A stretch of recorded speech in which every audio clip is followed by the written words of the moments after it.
I Parry Everything episode 4. And in this episode, we find out that the thing that Lynne did in the last episode actually worked. What I'm talking about is that, she was being very pushy, she was being straightforward in saying that she wanted to become Noor's student. I think that is the best way to describe it. She wanted to become his student, and yeah, I mean, she actually did that. And we see that in this episode, they are acting just like, teacher and I guess you can say student. Even though again Noor is not actually that excited about it, he still thinks that he is not able to teach her anything. And yeah, I mean, that is basically the dynamic of the episode. We see them both interacting, we see them both going into places, we see them, how they are with each other. And that is something that we're going to see a lot more. We're going to see them a lot more together. So yeah. And in this episode, we see that they both take on a mission. And something that surprised me, and I hadn't even considered, is that now that Lynne is with Noor, Noor can actually take up higher rank missions. Like I said, that is something that I never considered. But yeah, that is actually the case. Now he can actually take up higher rank missions, which is something that excited a lot Noor. We saw it in the episode, how he was, very excited, how he was very, I guess you can say, happy about it. Although there was a small moment where he thought that maybe he was using Lynne, but later on he realized that that was not the case. So yeah. We also found out that Lynne is actually rank B. I think it was not mentioned before. I think she only mentioned that she had this sort of powers and she can do this and she can do that. But I don't think it was ever mentioned,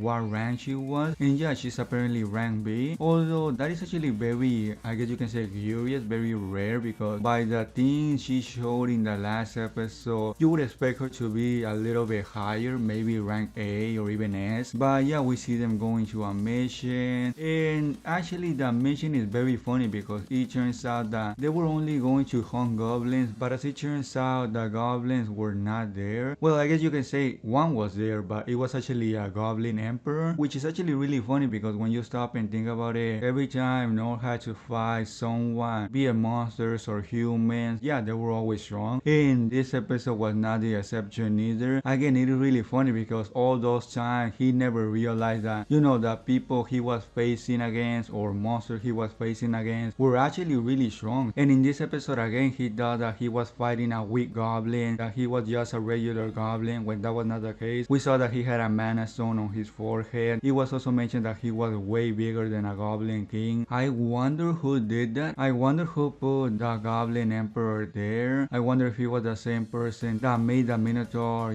target Lynne. Maybe it is not the same person or country. Maybe it is someone else. But I mean, it is very rare, very weird, very suspicious that you have monsters this strong appearing out of nowhere. Yeah, it was mentioned and speculated in the episode that maybe it was someone doing it. I wouldn't be surprised if that was the case. I wouldn't be surprised if in the next episodes we see a fight between two countries, we see a fight between them and a big enemy. But yeah, like I said, something like that can definitely happen. Something that I noticed when watching the episode was that Lynne doesn't actually question anything. We see that she doesn't question why, Noor is very low rank. She doesn't question some other weird things that are happening with Noor. I guess you can say it is because she's very happy. It is because she's just happy to be with Noor. So yeah, that was pretty funny and curious to see. Also, the story of the sword that Noor has, was briefly mentioned in the episode. It was at the beginning of the episode, if I'm not mistaken. But yeah, it was mentioned that that sword was very hard to obtain. It was not as simple as, go into a dungeon and just get it. No, it was actually in a very tough dungeon. It also required a lot of people. And yeah, overall, the sword was very hard to get, like I said. And it was mentioned that the sword is actually very hard. It's actually very tough construction wise. So yeah, it is probably never going to break. It is very hard. And I mean, yeah, that is very interesting in my opinion. Also, one of the questions that I had in the previous episode was answered, and that was, who were the 6 sovereigns? Because it was mentioned in the last episode by Lynne that she was approved of by the 6 sovereigns. So yeah, I had the question, who were they? And we saw a brief appearance of them in this episode. It appears to be that they are people, that they were a former party. I think that is what they are. I could always be mistaken, of course, but yeah, it seems to be like that. But yeah, that was everything that happened in the episode. And yeah, to be honest, I have been enjoying the episodes. I don't know about you all, but I personally like the aspect of, Noor never finding out that he's actually really strong. But yeah, if you don't want to miss the next episode review, please subscribe to the channel. Also, if you enjoyed the video, please give it a thumbs up. And yeah, that will be everything by me. And I guess I'll see you all in the next episode review.